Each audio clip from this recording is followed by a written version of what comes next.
신학생 때 송도인지 월미도인지 기억이 잘 나지 않지만 유원지에 놀러 간 적이 있었습니다. 거기에는 지금 에버랜드라고 하는, 옛날엔 자연농원이라고 불렀죠. 바이킹이 되게 무섭죠. 그런데 거기에도 바이킹이 있었습니다. 송도인지 월미도인지 잘 기억이 나지 않아요. 바이킹을 타는데 좀 싸더라고요. 자연농원보다는, 지금 에버랜드보다는. 그래서 탔죠. 저하고 동기 신학생들이 탔는데 저는 맨 끝에 탔습니다. 거기가 그나마 더 재밌을 것 같아서. 그런데 평생 잊지 못할 충격적인 경험을 하고 맙니다. 바이킹이 너무나 무서운 거예요. 그렇게 높진 않았는데, 왔다 갔다 하면서 높진 않았는데, 이쪽으로 갔다가 저쪽으로 갈 때마다 삐그덕 그러는 거예요. 바이킹은 무섭지 않은데 나사가 빠지는 것 같은 느낌이 듭니다. 그래서 돌아봤죠. 맨 끝에 앉았으니까. 나사가 들어왔다가 나갔다가 들어갔다가 나갔다가 하는 거예요. 어땠을까요? 내려달라고 소리를 질렀습니다. 그런데 아래에 있던 제 동기들이 손을 흔드는 거예요. 저는 내려달라고 외치는데 손을 흔들어요. 웃으면서. 무슨 의미일까요? 제가 손 흔드니까 인사하는 자고 손 흔드는 거죠. 저는 인사하는 게 아니라 내려달라고 하는데 하도 사람들이 소리를 많이 지르니까 거기 묻혀서 들리질 않습니다. 타고 난 다음에 내리질 못했어요. 일어나질 못했습니다. 너무 무서워가지고. 안전요원이 와서 저에게 왜 그러냐고. 그래서 가리켰죠. 저거 보라고. 뭘 보니요? 저거요, 저거. 뭘? 나사가 왜요? 멀쩡하죠? 미치겠는 거죠. 아까는 분명히 들어갔다가 나갔다가 들어갔다가 나갔다 했는데 지금 멀쩡해. 왜? 서 있으니까 미치겠더라고요. 아무도 제 얘기를 들어주지 않더라고요. 그 다음부터 저는 바이킹을 안 탑니다. 어디 가도 안 타요. 왜? 바이킹만 보면 나사부터 봐요, 이렇게. 근데 서 있으니까 확인되지 않잖아요. 움직일 땐 제가 안 탔잖아요. 그러니까 아예 안 탑니다. 여러분들 지금 웃지만 인간은 그래요. 내 안에서 내 불안을 촉발시키는 무엇인가가 나를 힘들게 한다는 거죠. 세상을 살면서 주변 환경이나 사람들도 중요하지만 정말 중요한 것은 누구입니까? 내 자신이라는 거죠.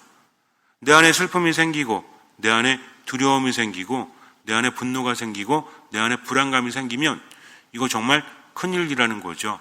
점점 그것은 커지게 마련입니다. 그래서 선입견과 편견을 갖지 않으려고 애를 써보지만, 심호흡도 하면서 이건 아니다라고 자기 최면도 걸어보지만 결정적일 땐 그것이 튀어나온다는 거죠. 이것을 알지 못하면 우린 괴로울 수밖에 없어요. 예전에 커피숍, 지금은 커피숍이라고 안 하죠? 지금 뭐라고 하지? 카페에서 있는데 두 연인인지 부부인지 모르겠는데 싸우고 있더라고요. 지켜보는데 언성이 점점 높아집니다. 테이블 밑에 보면 손이 보이죠? 자매님 손이 주먹을 꽉 쥐는 거예요. 조금씩 떨리기 시작합니다. 저는 생각을 했어요. 위험한데? 아니나 다를까 일어나더니 앞에 있는 잔을 남자 얼굴에다 확 붓습니다. 왜 그랬을까요? 모르죠. 어떻게 알아요? 제가 여러분 질문하면 그냥 다 이렇게 제가 어떻게 합니까? 하고 물어보지 않았는데 가서 물어보겠어요? 모르죠. 여러분들 제가 지금 시험하냐고 질문한 거예요. 대답을 하시나 안 하시나. 너무 대답을 안 해요. 조심스러워요. 너무. 그러니까 그냥 막 대답하세요. 카페에 갔습니다. 두 연인이 앉아있는데 같은 얘기 아니에요. 남자분이 막 승질을 냅니다. 육두문자까지 써가면서 욕을 해요. 사람들이 불편하죠. 왜 저러나. 저도 그랬어요. 가서 한마디 해야 되나? 말아야 되나? 그런데 다른 테이블에 앉았던 자매님이 가더니 소리를 지르는 거예요. 그만 좀 하라고 엄청나게 소리 지릅니다. 나중에는 그분이 더 시끄러웠어요. 왜 저러지? 왜 그랬을까요? 이건 알아요. 함께 오셨던 분이 이야기합니다. 죄송합니다. 큰 소리에 정말 약하고 거기에 충격을 받는 분입니다. 어릴 때부터. 그러니까 좀 이해해 주십시오. 이분이 나중에는요, 소리를 들었던 남자분이 벙친다고 하죠. 그럴 정도로 거의 발악 수준의 소리를 지르는 거예요. 처음에는 그래 시끄러우니까 저렇겠구나 했는데 나중에 이해가 되지 않았어요. 아마도 어릴 때부터 그런 것에 굉장히 민감해져 있나 봅니다. 우리도 그럴 때 있잖아요. 견딜 수 없을 때.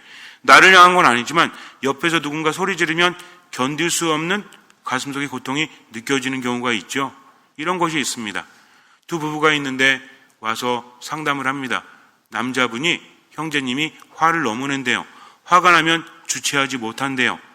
때로는 소리를 지르고 자해 수준에 이른다고 합니다. 옷을 막 찢어버린대요. 왜 그런가? 물건을 부수진 않지만. 그래서 상담을 하는데 그 순간에 미칠 것 같아요. 뭐가 미칠 것 같습니까?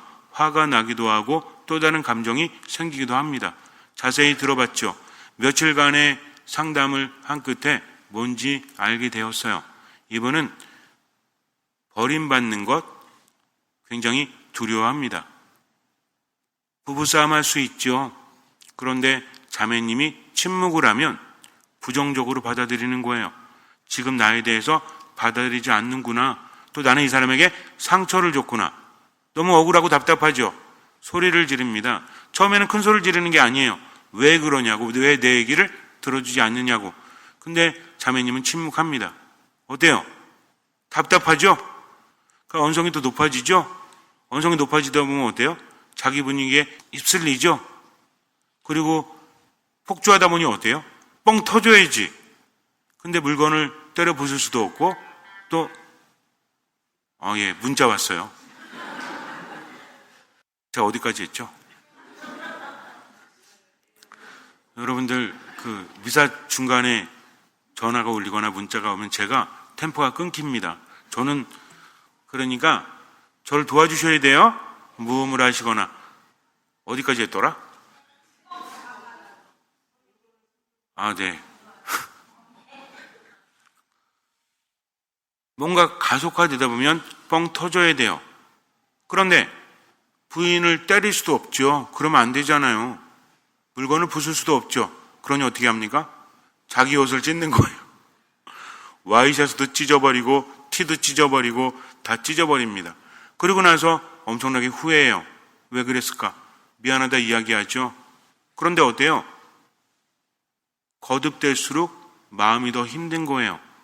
그래서 남편이 가자고 한 거예요. 부인이 가자고 한 게 아니라 남편이 가자고 해서 온 겁니다. 상담을 하다 보니까 이분이 이렇게 힘든 이유가 있었구나. 예전부터 그래 왔다는 거죠. 어떤 사람에게 사랑받고 싶은데 정말 사랑하는 사람이 자기의 뜻을 알아주지 않을 때는 마음이 조급해지는 거죠. 왜 그럴까요? 불안하기 때문입니다. 그러니까 집에 있는 왼수가 성질을 내면 왜 그런가 보다? 불안해서 그런가 보다 하고 어떻게 주면 돼요? 들어주면 돼요. 들어주면. 눈 똑바로 쳐다보고 말해봐. 내가 들어줄게. 하면 화 못 냅니다. 그러고도 화내면 저에게 데리고 오세요. 특별한 조치가 필요합니다. 이거는 그냥 노력으로 안 되는 거예요. 어디 확 집어넣어 버려야 돼요. 아니 농담이고요. 저하고 함께 어디 가셔야 돼요. 이거는 개인의 힘으로 될 수 있는 것이 아니기 때문에 사람 안에 있는 불안감은 그 사람을 괴롭힙니다. 때로는 분노의 형태로 튀어나오게 하고요. 때로는 우울 속에 잠겨들게 하고요. 때로는 아무것도 하지 않고 숨어버리게 만들기도 한다는 거죠. 괴롭습니다. 견디지 못해요. 불안하면 마음만 그런 것이 아니라 몸도 그래요. 불안이라는 것이 몸의 증상일까요? 마음의 증상일까요? 불안은 몸의 증상이에요. 원인은 마음에 있지만 불안할 때 몸이 반응하잖아요. 박동수가 변하죠. 그리고 혈압이 어떻게 됩니까? 몸이 변화된다는 거죠. 물론 몸이 마음에 따라서 그렇게 되는 것이기도 하지만 이게 힘들게 한다는 거죠. 마음이 우리를 힘들게 하는 것이 아니라 몸이 반응하기 때문에 힘들 수밖에 없는 겁니다. 너무나 화가 났을 때 막 손이 막 떨리죠? 아까 그 카페에서 여자분처럼. 그러다가 어때요? 막 하다가 견딜 수 없으니까 빵 하고 터지는 겁니다. 지금 좀 찔리는 분들 계시죠? 성질 나가지고 집에 있는 차 다 때려부시고 논에 있는 벼 다 뽑아버리고 괜히 지나가는 닭새끼 잡아가지고 털 뽑아버리고 뭐 이 정도까지 아니더라도 알아야 돼요. 내가 왜 이러는 줄을. 승질이 들어와서가 아니라 내 안에 뭐가 있기 때문에? 불안이 있기 때문입니다. 앞으로 그러지 말아야지. 몇 번이나 생각해요. 평생 생각했잖아요. 근데 그 순간이 되면 또 다른 내가 있어서 나도 모르게 거기에 휩싸이지 않습니까? 어쩔 수 없는 거예요. 제가 바이킹을 타면서 나사가 들어갔다가 나갔다가 할 때 심호흡했거든요. 근데 이게 의미가 없어. 왜? 제가 할 수 있는 게 아니잖아요. 그래서 어떻게 했는지 아세요? 성을 그으면서 지나간 죄에 대해서 고해하면서 주님 저를 이렇게 기도한 적이 있었습니다. 예수님께서 밤에 산에 가서 기도하십니다. 제자들은 갈릴레아 호수에서 배를 타고 몇 스타디온 떨어진 곳으로 나가 있었죠. 갈릴레아 호수는 굉장히 커요. 그 둘레만 55km 정도 된다라고 말씀을 드렸어요. 갈릴레아 사람들은 갈릴레아 바다라고 부를 정도였습니다. 근데 여기가 한번 비바람이 몰아치거나 바람이 몰아치게 되면 특히 맞바람이라고 하죠. 맞바람은 뭐예요? 양쪽에서 바람이 쳐오게 되면 물이 출렁출렁거립니다. 파도가 치는 것처럼. 제가 이스라엘 갔을 때 밤에 갈릴레아 호숫가를 쳐다보는데 비가 엄청나게 오고 바람이 불었어요. 저는 깜짝 놀랐어요. 그 앞에 있는 콘도 같은데 거니는 곳이 있는데 앞에를 보니까 이거는 무슨 바다보다 더해. 파도가 거의 2, 3m? 좀 깜짝 놀랐습니다. 더군다나 앞이 보이지 않잖아요. 제자들이 어땠을까요? 배를 타고 있는데 파도는 치고 있죠. 맞바람은 불고 있죠. 할 수 있는 곳이라고는 뭐예요? 그냥 꽉 붙들고 있는 거죠. 어떤 노력을 한다고 할지라도 의미가 있습니까? 없습니까? 의미가 없어요. 이 사람들 알고 있거든요. 지금 최선을 다하고 있지만 더 바람이 불면 뒤집힌다. 그럼 어떻게 될 것 같아요? 다 죽습니다. 어떤 사람이 물을 두려워하죠? 물을 아는 사람들. 그래서 여름이 되면 피서가게 되면 사망사고 발생지역 이런 거 써 있잖아요. 우리 주변도 써 있던데. 어쨌든 그런데 가면은 여기서 사람 많이 죽으니까 조심하십시오 하고 마을 사람들이 이야기해 주죠. 근데 어김없이 또 죽어요. 죽는 사람들 중에서 마을 사람들이 더 많습니까? 외지 사람들이 더 많습니까? 외지 사람들. 왜요? 마을 사람들 알거든요. 무섭다는 것을. 그래서 비만 오면 다 내려가죠. 근데 계곡에 있는 사람들은 비원이 어때요? 참 좋다라고 합니다. 왜? 바람 불죠. 계곡에 비 오죠. 촉촉히 젖은 산과 나무와 풀잎들을 보면서 얼마나 낭만적이에요? 근데 비가 좀 오기 시작하면 이게 모여가지고 계곡으로 어때요? 삽시간에 물이 불어나지 않습니까? 많은 사람들이 죽어요. 그래서 가서 이야기해도 괜찮다고 한대요. 안 괜찮은데. 왜? 모르니까. 하지만 그분들은 알기 때문이죠. 바다에 사는 사람들은 물을 두려워합니다. 그래서 뭐가 발달했죠? 제사가 발달했잖아요. 바다에 나가기 전에 제사 지내죠? 누구 죽으면 또 제사 지내죠? 이게 발달한 곳은 뭐예요? 죽음이 많다는 곳입니다. 바다에 사는 사람들은 물을 두려워할 수밖에 없는데 제자들 중에 대다수는 어부였죠? 그러니 물이 얼마나 무서운지 알고 있는 사람들이었다는 거죠. 더군다나 맞바람이 불어치면 그리고 밤입니다. 앞이 보여요? 안 보여요? 안 보이니까 더 두려운 거지. 공동묘지도 낮에 가면 안 무서워요. 언제 가면 무서워요? 밤에 가면 무섭지. 밤에 여러분들 공동묘지 가볼 수 있어요? 저는 자주 가요. 여기선 자주 안 가는데 제가 가는 산에 여기 당술인가? 거기 보면은 공원묘지 있죠? 그쪽이 산책길이 좋거든요. 한 새벽 1시쯤에 거기 차 대놓고 가는데 가다 보면 무덤 사이에 누가 서 있어. 누가 서 있는지 아세요? 고라니도 서 있고요. 그리고 성모님도 서 계시고 예수상도 서 계시고 그래요. 거기가 천주교 공원묘지거든요. 어딘지 모르시나 근처인데 그래갖고 칠보산 이렇게 걸어갔다가 내려오고 그럽니다. 저는 그런 게 별로 안 무서워요. 농담 같으시면 저랑 같이 가보시면 돼요. 초대하시면 어디든지 갈 수 있습니다. 왜? 뭐 어두울 뿐이죠. 근데 어둠이 왜 무서운지 아세요? 어두울 때 누가 나타나면 이게 뭔지 모르잖아요. 그래서 무서운 겁니다. 어둡죠. 맞바람 치죠. 흔들리죠. 무서울까요? 안 무서울까요? 당연히 무섭습니다. 이거예요. 우리가 살아가면서 내 안에 있는 불안이 건드려지면 견디기가 쉬운 것이 아닙니다. 절대로 가볍게 생각하지 마세요. 아, 이놈의 승질머리 참으면 되겠지? 평생 참아왔잖아. 근데 안 되잖아요. 아, 나는 왜 우울함에 계속 빠지지? 평생 극복하려고 노력해봤잖아요. 안 되잖아요. 이것을 알아야 됩니다. 제자들이 헤맬 때 멀리서 예수님께서 무리를 걸어오십니다. 제자들은 예수님 못 알아봤죠? 계속 함께 있음에도 불구하고 왜 못 알아보죠? 우리는요, 함께 사는 사람들 알아보지 않습니까? 뒷꼭지만 봐도 알아요, 몰라요? 저게 내 아들인지 내 남편인지 내 아내인지 알아요, 몰라요? 목소리만 들어도 알죠? 우리는 알아요. 눈에 익어 있고 귀에 익어 있기 때문입니다. 밤에 봐도 알아. 걸음걸이만 봐도 알죠. 근데 제자들은 왜 알아보지 못했을까요? 두려웠기 때문입니다. 말도 안 되는 사실이 벌어졌기 때문입니다. 분명히 예수님께서는 물리를 걸으실 수 있는 능력이 있으셨거든요. 기적을 행하시니까. 그런데 제자들은 두려움에 휩싸여서 불안에 휩싸여서 알아보지 못하고 뭐라고 외치죠? 유령이다라고 외칩니다. 그럴 때 예수님께서 뭐라고 하세요? 아니, 이것들이 유령이라니 나를 못 알아봐? 라고 하십니까? 용기를 내어라. 나다. 두려워하지 마라. 라고 말씀하십니다. 그리고 예수님께서 배에 오르시자 뭐가 멈춰요? 바람이 멈춥니다. 배는 안정을 찾는다는 거죠. 배가 잘못된 게 아니에요. 물이 잘못된 게 아니에요. 맞바람이 불기 때문입니다. 바람이 불기 때문입니다. 나는 괜찮아. 좋아질 거야. 그래, 참으면 되지. 노력하면 되지.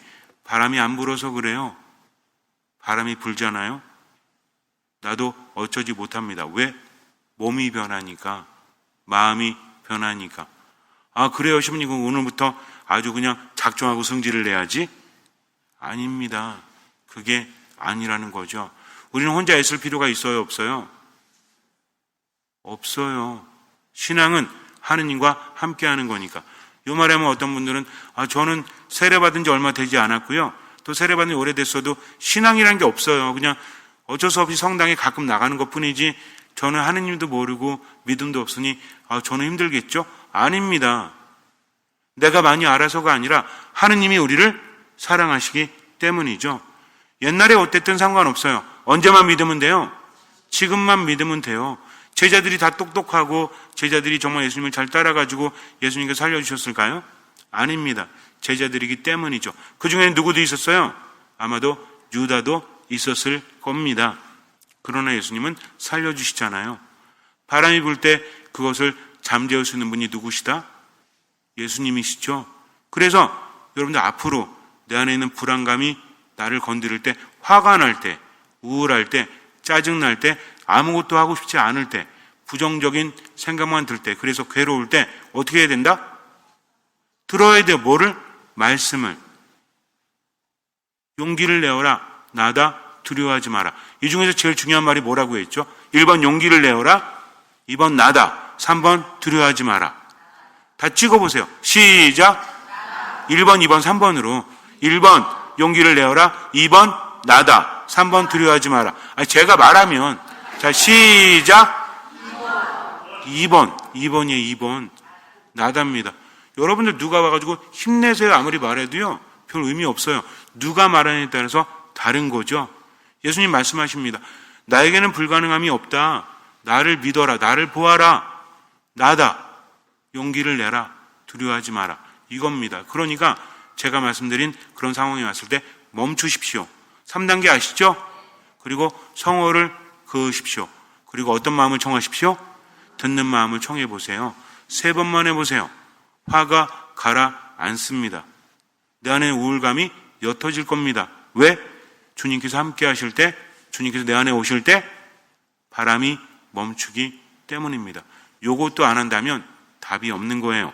아셨죠? 그러니까 아주 간단하죠? 이건 많은 성경 몰라도 돼요. 교리 몰라도 돼요. 화가 났습니다. 짜증이 났습니다. 몸이 힘들어집니다. 이러다가 어떤 일이 벌어질지 짐작하죠? 알잖아요. 상황이 안 좋아질 거 알아챌 때 있죠. 그때 어떻게 하자? 일단 멈춘다. 같이 하세요. 성호를 긋는다. 듣는 마음을 청한다. 안 하시는 분이 4분이 계세요. 꼭 해래도 안 해. 다시 일단 멈춘다. 성호를 긋는다. 듣는 마음을 청한다. 그렇게 할 때 주님께서 내 안에 오십니다. 주님이 내 안에 오시지 않으면 아무것도 할 수 없는 거죠. 걱정하지 마세요.